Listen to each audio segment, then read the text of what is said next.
All right, welcome to Settle on the Field, Indiana Winter Sports High School Edition. Tonight we're settling it on the mat, settling it in the pool, settling it on the court. But first, the Super Bowl was settled on the field Sunday night, and my prediction was wrong. I had a great idea, but the 49ers fell apart at the end. Great idea. Hey, Chiefs by 3. You heard it here first.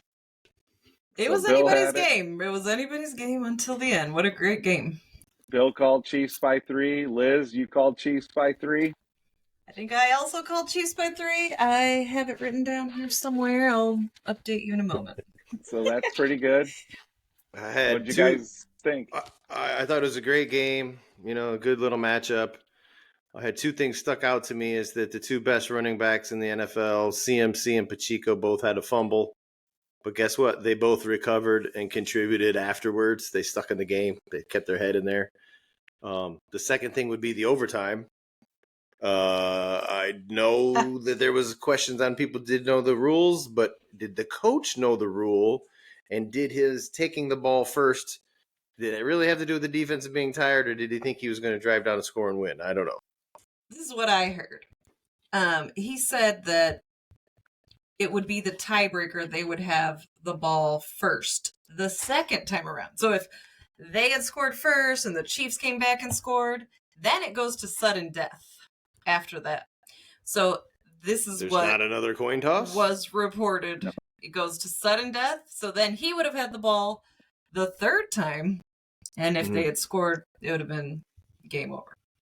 Or if both teams did not score in their first two possessions, then something like that, right? Would you have gone for a touchdown if you were San Francisco on that first drive, thinking you knew the rules and they were going to have another chance?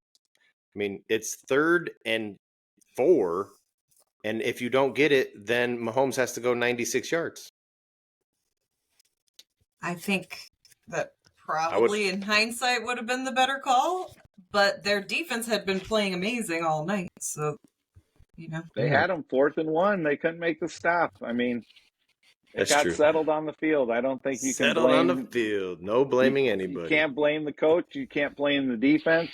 I mean, that's why they play the game. Kick the field goal. Yep, you kick the field goal, and then if your defense stops them, you win the game. You win the Super Bowl. I mean. Well, what really stood out to me is how many 49er players were saying, we didn't know the rule. We didn't know the rule. If they had listened to our show, they'd know the rule. But you know what? I heard Patrick Mahomes say, I was so sick of the rules. They kept pounding it into our brain. Every meeting we had, they talk about the rules. I was sick of it. I figured I know these rules. I don't need to hear it anymore. And then he said, but on that last play, I was really happy that I knew the rules. And at that moment, I knew this was good. This is why they were pounding these rules into our brain. And therefore, I mean, he just literally proved our points. You have to know the rules. You got to know the rules. I mean, at a minimum, the NFL coach needs to know the rules. Absolutely. And how about the sidelines with all the chaos at the end of plays? I've never seen so many officials come off the bench. The sideline officials wearing all black, breaking up fights like 3 or 4 times. That was impressive. That was awesome. I really liked it. Yeah, I wondered if you saw that. Passionate game. I wonder if that's going to be something they add into the game that's going to give more officials the chance to be in the NFL. Hey, one or two aside on the sideline. Yeah, I mean, they already have them during the regular season. Keep those big security guards from pushing players like the Eagles. Exactly, yeah. I wonder, I didn't look it up, but I was wondering how many they had on each sidelines. Because in the regular season, you see them, but they're not quite as involved in the extracurricular at the end of plays as you would think. But now, that's going to probably be something going forward. We'll have to keep an eye on it. A lot of wrestling out there, which brings us to our first topic of girls settle it on the mat, wrestling. Liz. Settling it on the mat. We're settling on the mat. So the girls settled it on the mat at at Matt actually a couple weeks ago. So the girls wrestling finals happened back at the end of January. And so we already know that.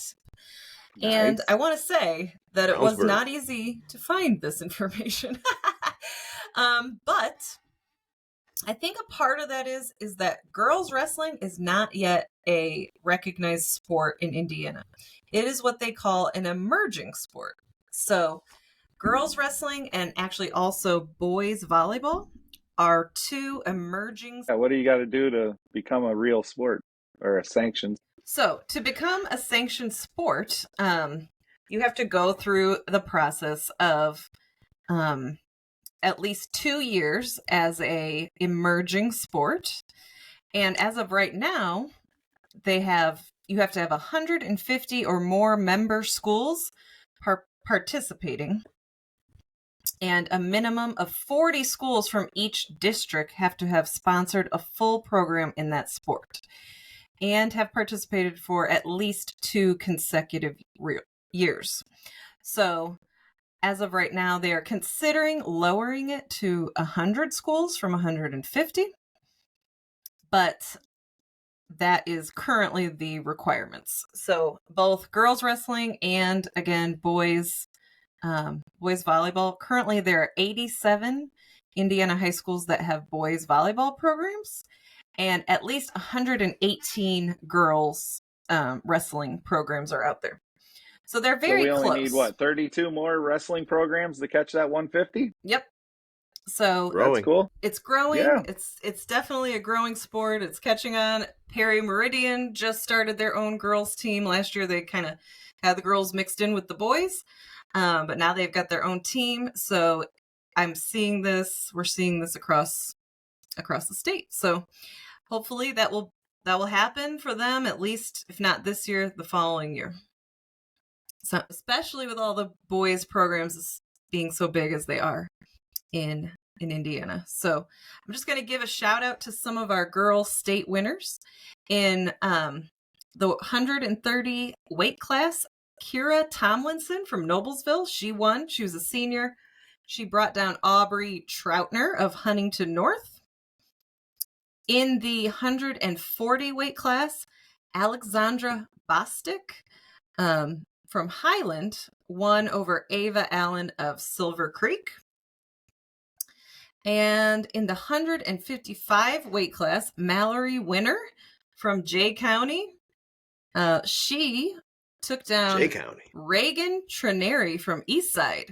And Mallory Winner never lost one match all season. So she's undefeated. She was killing Undefeated. it. And then Tough. in our absolute heavyweight, the highest weight class, so the toughest girl, 235, we have Varziti Bachelor of Northview. And she took down Eva Stokes of Harrison, which is in West Lafayette. So great job, ladies. And sounds like some real tough girls out there. I couldn't do it, so I've been to some wrestling matches, and these people are tough. These guys are out there I've only been to a guys match, but they're out there, they're laying it down. They're clobbering people. So I like to say in sports, if it was easy, everybody would do it. And wrestling is definitely one of those sports that you got to give all those girls and guys lots of credit, because what they do, true dedication there for their practices. Yeah, their workouts, just constantly maintaining their weight. Just the everything. Maintaining of weight is a mystery to me.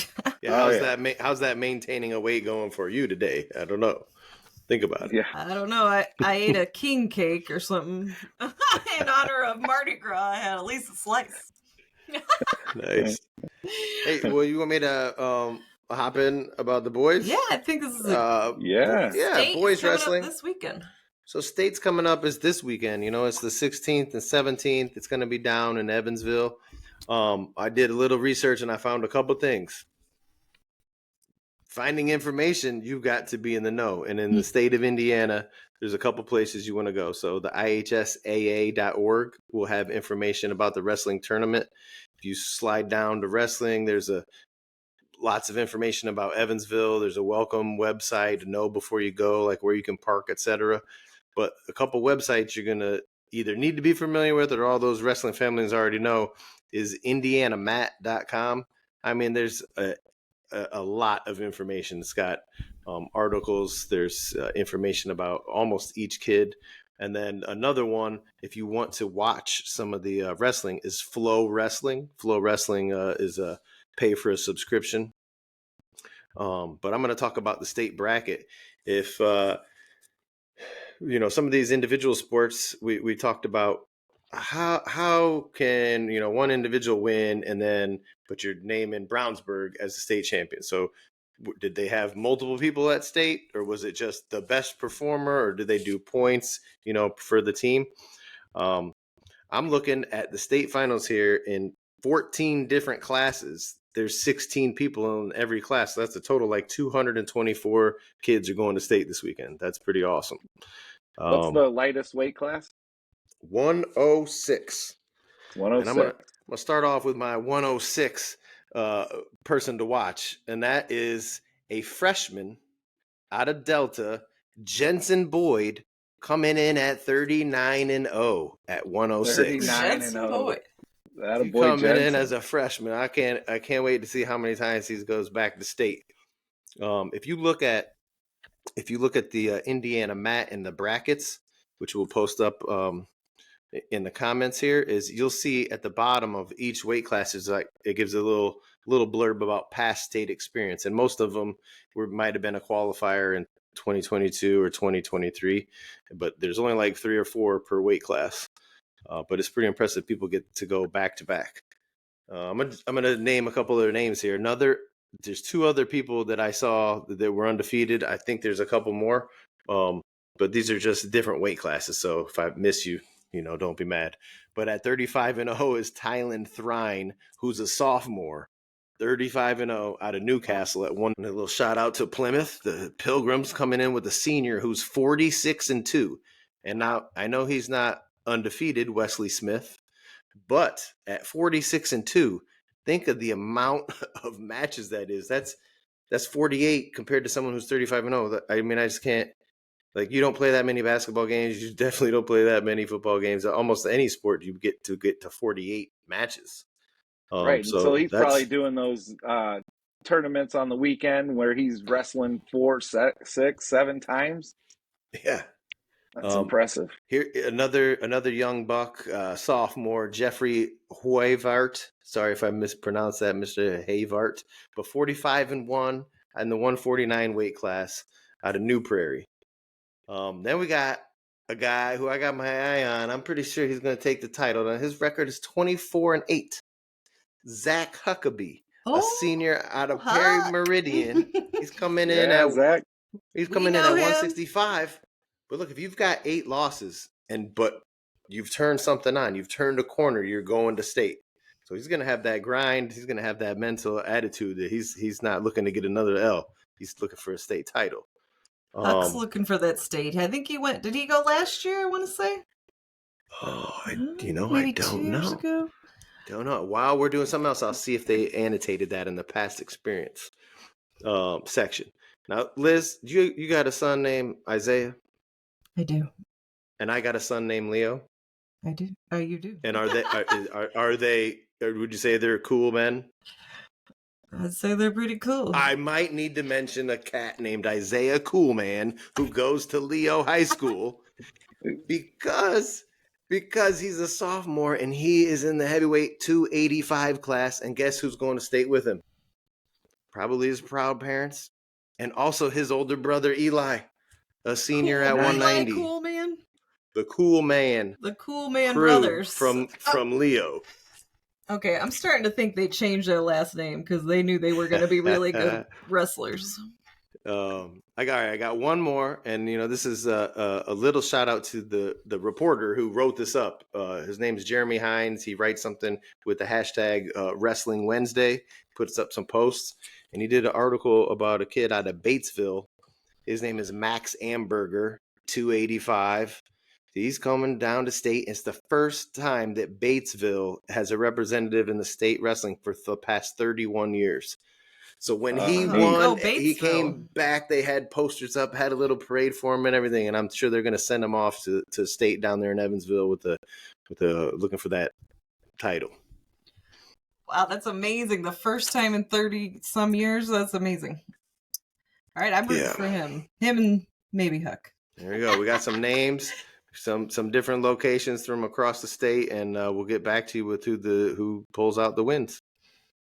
All right. Man, best of luck to all those kids. And it's down in Evansville. Normally they have it here in Indy, but I guess because of the NFL or NBA, help me. NBA All-Star game. Good grief. All-Star weekend. All-Star weekend has taken over Indianapolis, and all the celebrities are in town, and they're doing stuff at the Pacer Stadium. They're doing stuff at the Lucas Oil.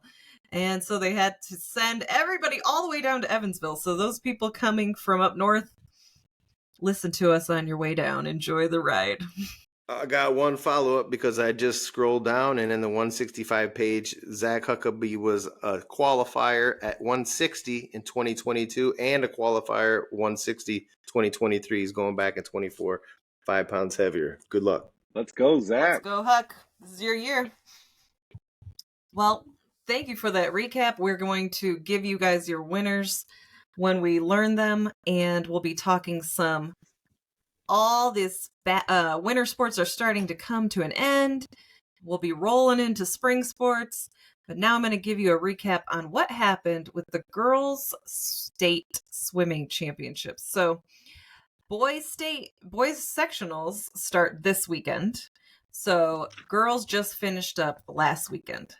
And can anybody guess who won the girls' state swimming championship? Take a wild guess. Well, I'm on the north side of Indy, so I'm pretty sure it's something pretty close just north of me. Would I be right? Indeed, you are. So Carmel won. Carmel girls swimming is a legendary high school program. It's legendary in Indiana. So they won for the 38th time in a row. In a row? In a row. In a row? In a row. Gotta give it to them. Their coach Chris Plum earned his 18th state title. So we got to say this, Carmel, you've got a target on your back. I'm sorry, you got a target on your back. But I'm not sure who's going to take you down. The next closest to Carmel was Penn. Carmel finished with 433 points, and Penn finished with 212 points. So, they talk about the Chiefs having a target on their back. I will have to say that, Carmel, I think you might have a target on your back.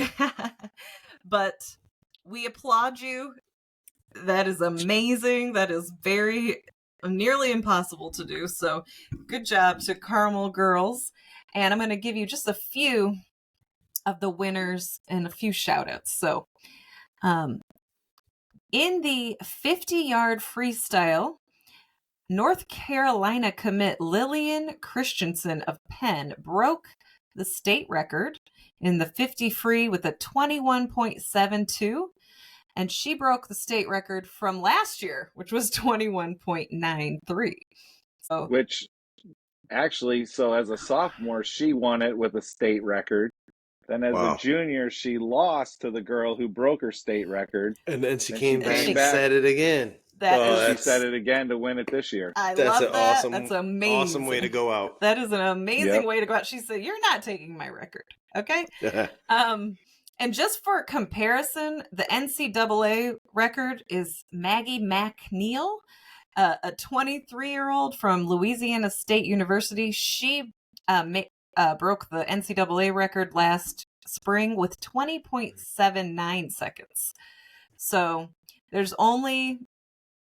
is not even a second between Lillian from Penn and the NCAA record. So let's go, Lillian. I think we're going to be do as a Tar Heel. We're going to be watching Lillian as she moves on to college. And so just a shout out to a couple other girls in that 50-yard freestyle. A couple ninth graders made it. Faith Gorey also from Carmel, and Kate Fetters from Fort Wayne Carroll. She was also in that final race. So great work to those ninth graders. In diving, we had Fort Wayne Snyder's Amelia Reinhart won the diving, the 1 meter diving championship. She scored an impressive 513 points. Wow. There are a total of 16 people that make it to the final rounds of diving.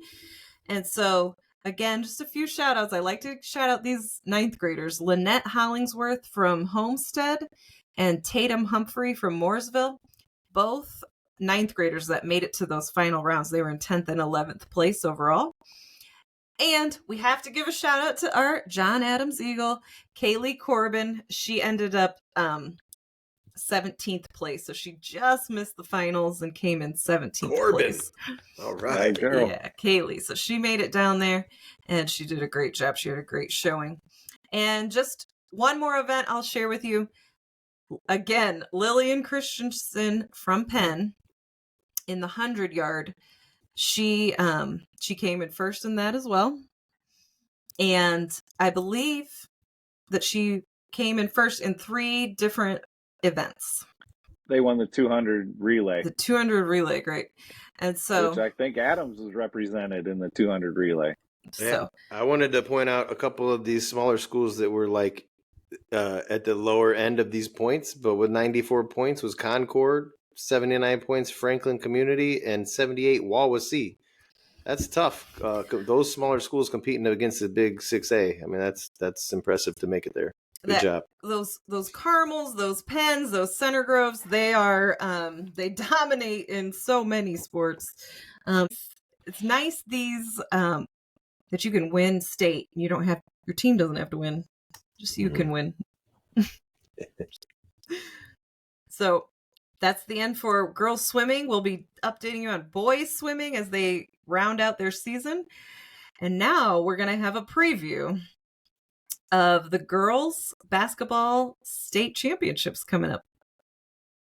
Yep. So they're going to settle it on the court this weekend for the semi-states. So we're going to see across the state of Indiana, we have the 1A, 2A, 3A, and 4A semi-states. So they kind of changed the way they do it a couple years ago. The semi-state is 4 teams. So your 4A North semi-state is 4 teams. And then the South semi-state is also 4 teams. So actually 8 teams make it to the semi-state. They do this so that there's more regional champions. Used to play 2 games for the regional, and you'd end up getting it pared down to the semi-state, down to 4 teams for the whole state. So we're basically in the Elite 8 now for girls basketball. Okay. So we'll start in the 1A. There's a couple teams left in 1A, but the heavyweight favorite is definitely Lanesville. They're the number 1A team in the state. They're led by Sarah Parkinson, they're led by Hadley Crozier, but they have 4 girls that average over 9 points a game, and they're the defending champs. So Lanesville, number 1.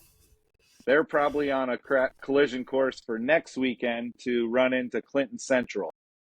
Clinton Central's led by Sarah Parkinson, and they also spread the wealth as they have 3 ladies in double figures. Wow. In doing my research, what I noticed, there's 1 girl left, and I'll get to her, but there's only 1 girl in the top 20 of scoring leaders in the state of Indiana. Okay? So girls basketball is just a team sport. You can't just have 1 girl.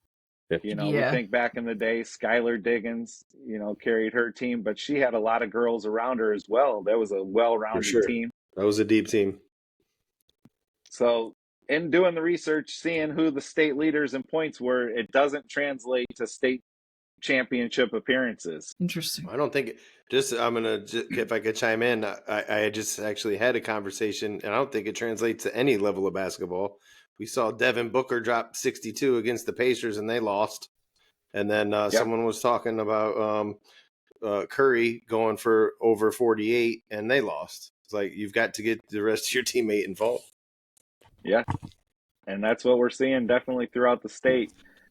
So then 2A has some really intriguing matchups, as number 4 Bishop Lures plays Lapel, number 5, in the morning session of the semi-state. So 2A, Lures is led by senior Addie Shank and Annika Davis. Lapel is led by sophomore Lena Lahea Willis, who is averaging a double-double for Lapel. Wow. So double those dip. two matching up in the first round in the North, and then they will, one of those two will win and then advance to the state finals. Out of the South, it's a one-team show. Eastern Hancock, they're just a big, huge favorite down there. Mackenzie Koch averages 19 a game for Eastern Hancock. 3A is a little more wide open, as the number 1, the number 2, the number 3, and the number 4 teams in the state are still alive. So in 3A up in the North, in the morning session, number 1, Huntington North, number 1, Norwell plays number 2, Huntington North. So that's going to be a real good battle. And we also have in the 3A up north, locally, we have Bremen. They're led by Kia Foster. And Northwood has Claire Payne, who's averaging a double-double. So Northwood's the 24 ranked team in the state. So if they can get through, they're going to play either Huntington North or Norwell. When we get into the South for the 3A, number 3 Gibson Southern and number 4 Scottsburg run into each other. And Gibson has some firepower in Gabby Spinks and Chloe Graham, both with 16 points a game. So they kind of have a dynamic duo up there. Or excuse me, down there. Then you get into the heavyweights, the 4A. And down in the South, we see number 1 Lawrence Central versus aforementioned Center Grove. So this is just going to be an absolute battle. They play in the morning session. So the winner of that, I believe, let me double check that. In the South, yes. No, they don't. They'll play for the championship of the semi-state. So they'll be, right now, the Elite Eights in the morning, then the Final Fours in the evening. So they're both favored to win. But Center Grove does have to get through Franklin in order to make it to that. Franklin Central? Yep. And do you know where they play? Like, are these all neutral sites, or they're playing at whoever's school? Yep, they're all neutral sites. So that big one down in the South is in Southport. Okay. So Lawrence Central plays Plainfield, and Center Grove plays Franklin. It's Franklin Community, not Franklin Central. Okay. Center Grove's 26-1. Lawrence Central's 27-1. That's a power part of the bracket right there. Right. Then up in the North, they're playing at LaPorte. It's Homestead in the mornings, playing Lake Central. Lake Central absolutely demolished Washington last weekend to make it into the semi-state. But I would say in the 4A, the sleepers, Noblesville, they're led by senior Reagan Wilson, and then they have a junior Meredith Tipner, both averaging 16 points a game. Another dynamic duo of 16. Yeah, they're both going D1. But Noblesville was losing by 5 in the regional, and they came back down 5 in the fourth quarter, tied it up, and they actually, CC Quigley hit a little jumper to break the tie with about a minute left. So it was another one of their just role players. She's a nice, big, tall center, and just goes to prove that the superstars aren't always the ones that are going to get you to the next level. So it's a team sport. Got to be ready. Got to pass the ball. So number 5, Noblesville, plays 24 Valpo. So you should look for Noblesville out of the North, and then either Lawrence Central or Center Grove in the South for the 4A state championship. And then that'll be a week later down in Indianapolis. So I was really impressed. And to mention, Cameron Runner, she's averaging 27 points a game for Hamilton Heights. And so she's the one that's number 3 in scoring in the whole state of Indiana. She's Well, the we'll see only if one in the top 25 of scorers left. Cameron can't prove us wrong. Yeah. She put them on their back, and so that'd be something really exciting to watch for.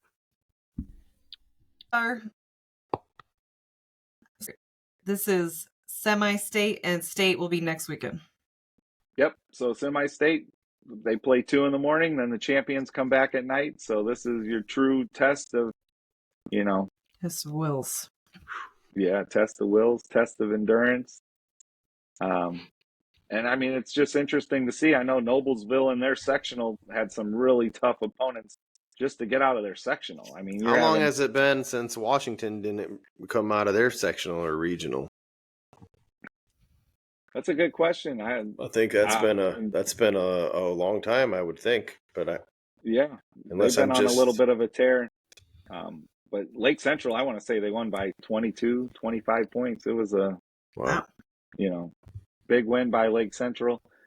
Joe Hubenthal's the coach down there. He used to be at South Bend Clay boys, and now on the girls' side at Lake Central. So that's the girls basketball semi-state roundup. We'll find out this weekend how the girls do, and we'll update you. And then we'll talk Indiana girls basketball state championship, Hoosier Hysteria. And this weekend we find out the boys sectional pairings. So we'll be talking about the upcoming IHSAA boys playoffs coming up starting next week.